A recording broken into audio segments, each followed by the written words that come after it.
আমরা টোটালটাই আসলে ডাউন হিলে নামতেছি। থানসি এখান থেকে আরও অনেক দূরে, বলিপাড়া আর মাত্র 6 কিলোর মতো আছে। আমরা পুরোটা ইঞ্জিন ব্রেকে নামতেছি।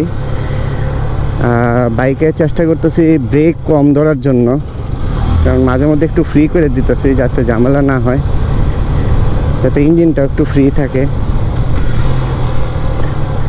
এখন পিনিয়ন টিনিয়ন না ভাঙা গেলেই হয় গাড়ির। খুব স্লোলি নামতেছি। আসলে যেটা হয়েছে, ইন্ডিয়াতে আমরা পেলিংয়ে গেছিলাম, তখনও এরকমই ছিল। ওইটা আরও একটু খাড়া ছিল, তবে এতটা নিচে ছিল না।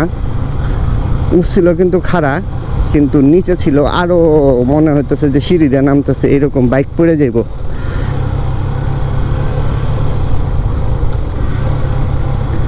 এই দেখেন আরেকটা বাঁক, এরকম প্রত্যেকটা বাঁকই কিন্তু নামা লাগতেছে। তো লোড গাড়ি না, চাইলেও হার্ড ব্রেক ধরতে পারবো না, এর লেগে আস্তে আস্তে নামতেছে।